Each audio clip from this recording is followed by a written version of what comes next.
welcome to another Wedding Wednesday. And today's question is DIY versus hiring a professional. So, we're going to be doing a couple of segments like this, DIY meaning do it yourself versus hiring a professional. But today we're talking specifically about wedding invitations. And I got some help from a friend of mine who owns her own stationery company because I think I am a professional DIYer. However, I am not a professional invitation maker or a stationery business. So I can give you um, my input on DIY because that is something that I do all the time. I love DIY projects. And I got Deb from Ribbons and Sweet Memories to let me borrow a sample invitation so I can show you guys the actual difference between a DIY invitation and invitation that was made by a professional. So we're going to just jump right in here. I'm going to start with the DIY invitation. This is my actual invitation, guys, for my wedding. It's a little old. Um, so if it's a little like crinkly, I think it has like some smudges on it. It's okay. It's like 7 years old. So I got an invitation kit from Hobby Lobby. And I want to say they were $15 because they were half off at the time that I purchased them. And I think it was maybe 25 invitations in each kit.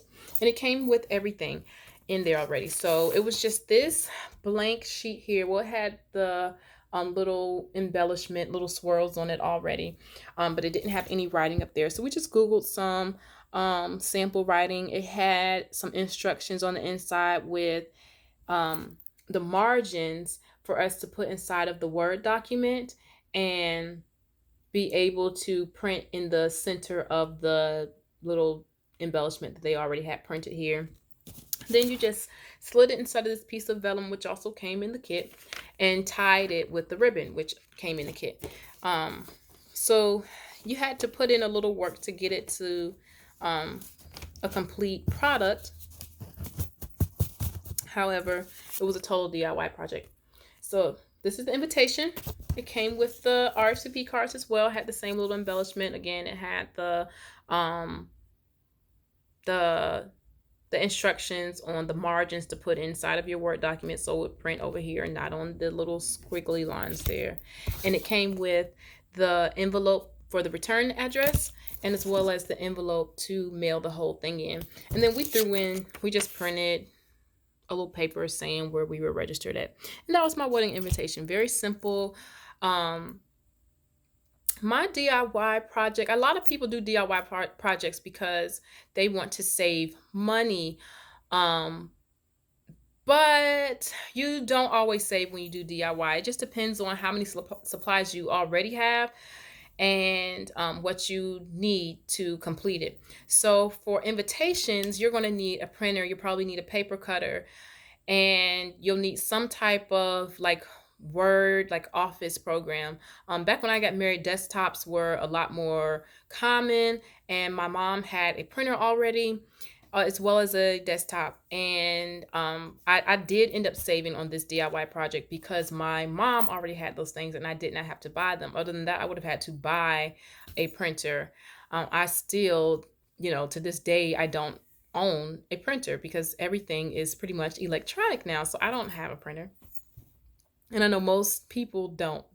Unless you have a business that requires you to print a lot of paperwork, most people just do not have a printer. And that's something that you want to consider if you are doing your DIY project to save you money. You can also take things like this to like Office Depot. They'll print for you. Of course, they're going to charge you for it. It costs more to print in color, which we did. We printed in the purple versus black and white. So count up your cost and see if it's actually going to save you money if that's why you're doing DIY. I love to do DIY projects.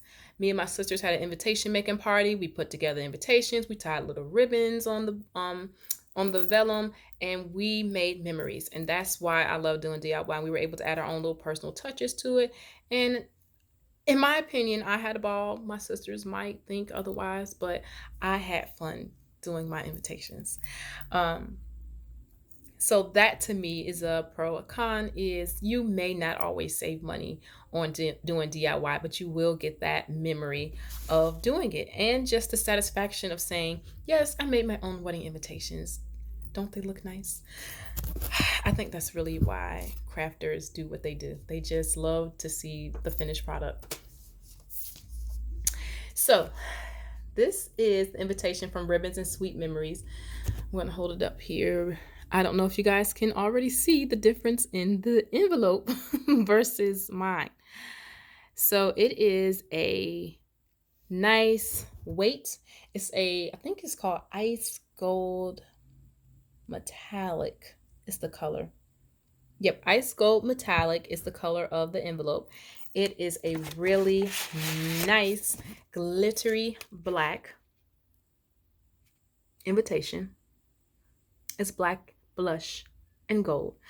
So the name of this invitation, or the style of this invitation, is the black glitter laser pocket cut design with a metallic blush insert and matching RSVPs. So you open it up like this. It's a pocket invitation, which is really, really nice, really, really cute. I'm sorry, Deb. I put that back in there like that. You did not give it to me that way.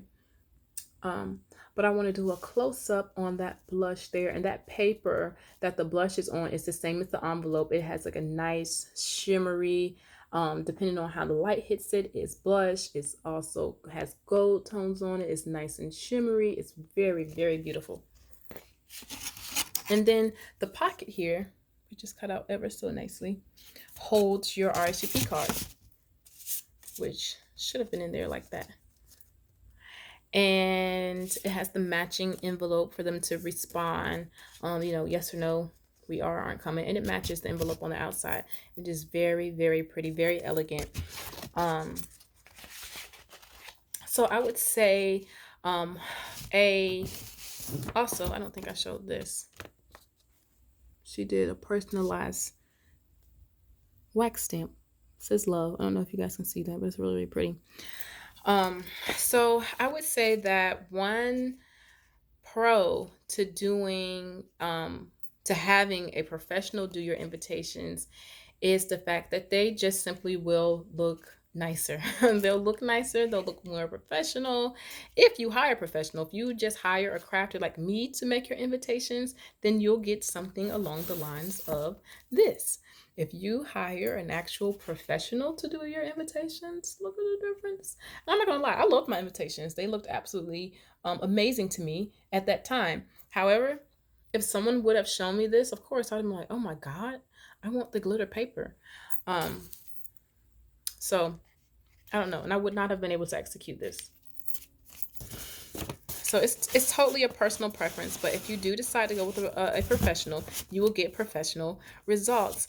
Also, another pro is that you can literally schedule a consultation and say, I need this, this, this, this, and this. I need it in these colors. I need to buy such and such date. Give her the information as far as like your name, where the wedding's going to be, the time that she can plug in, and you're done. Like that's all the time that you will spend on that.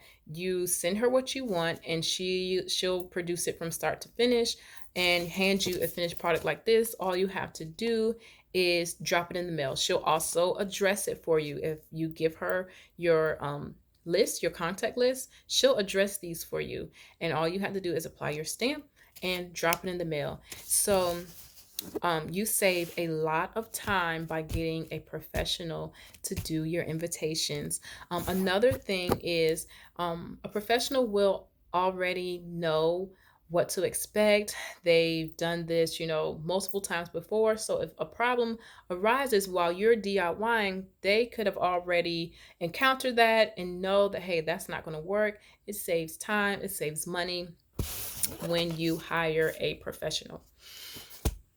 And I also asked Deb a couple of questions that a lot of my clients ask me during our consultations. Even though most of our consultations are just for custom wedding gowns, my brides literally ask me everything because it's usually their second stop. They usually book their venue first and then gown shopping is the next thing. Or some people do gown shopping first because they're just so excited.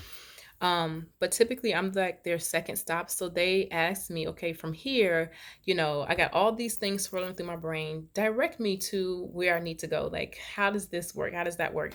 So one common question that I get is, if I have a guest list of 100, how many invitations do I need?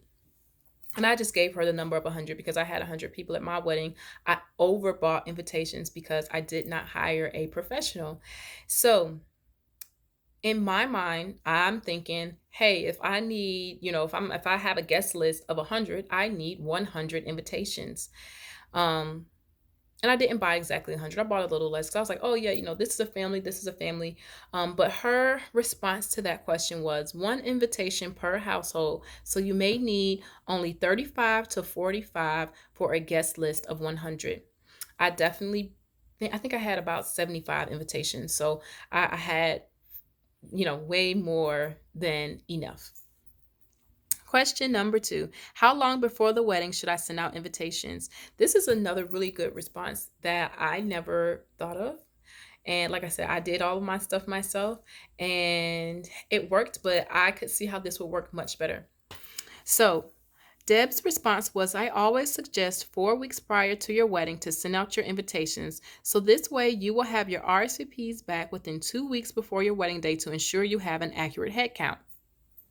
And why she says that, some people might be thinking, man, 4 weeks before, that's late. So if you do save the dates, and you can do save the dates well in advance, I would say even a year in advance.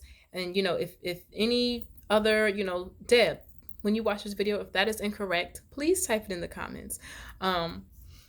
But you can send out your save the dates a year in advance just so people know, okay, let's mark this date for, whatever year. If you're getting married in 2020, May of 2020, and now it's May 2019, I think that you can send out your save the date and just let people know I'm getting married, Memorial Day weekend of 2020, just so they know and it's already in their brain that, hey, such and such is getting married on this date. And, once it gets closer to it, I can request time off work, blah, blah, blah. And I can plan my life, according to me going to this wedding. But what happens sometimes when you send out your wedding invitations too soon, people they don't know if they are off work yet. They can't commit because if you send them out 6 months in advance, I don't know who plans their life out 6 months in advance. I certainly do not. I don't know what I'll be doing 6 months from now. I can say at the time, yeah, that sounds really, really good. But if I have something pressing, or if you're like me and you have quite a few children and, they have a ceremony for something on that day, I'm going to go to my children's ceremony versus your wedding. So I don't want to RSVP 6 months in advance and then have to call you and say, oh, you know what, I can't come. So you know what we do? We wait and we wait and we wait to send back those RSVPs, and then we forget. We forget. So if you send out your wedding invitations a month before the wedding, that just reminds people again, oh yes, I knew that she was getting married, or I knew that they were getting married, and I need to go ahead and RSVP yes or RSVP no, because I certainly know what I'm doing a month from today. And that will get your RSVPs rolling in really, really quick. And you won't have to spend as much time backtracking and calling people, texting people, and just saying, hey, I need to get an idea, blah, blah, blah. You still may have to do some of that, but I think it'll cut down a whole lot, because the save the date is the notification, but the invitation is the reminder. So I think we had one more question. So question number 3, what is the average price point for invitations? So for Ribbons and Sweet Memories, her starting price is $4.50 for an invitation suite. And that's your envelope, your invitation, your RSVP, and your RSVP envelope. Of course, she can add in things like if you have like a hotel room block, if you want to put in where you're registered at, she can add in different things like that for you into your invitation suite, and really personalize it to whatever style. If you're not into like the glittery, she has so many different options. You can look at her Instagram. She's on Instagram and she has, tons and tons of pictures of different styles of invitations. She does menu cards. She also does these cute little books. They're called keepsake books.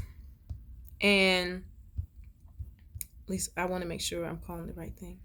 So yes, she calls these her keepsake books, and what they're made for, and you can really use them. They're really multi-purpose, but why she came up with these is because a lot of times now, if you want to say your own vows, you will, maybe turn your phone on airplane mode, but take your phone up there and you're like reading your vows, because I don't know who remembers their vows or memorizes their vows. You have to be like a top-notch bride or groom to remember your wedding vows. And most of us are like a ball of nerves. So we just take our phones, because who writes on paper anymore? So that's why she made these. And it'll just be an empty booklet. And you can do one page or you can do multiple pages, depending on how long your vows are.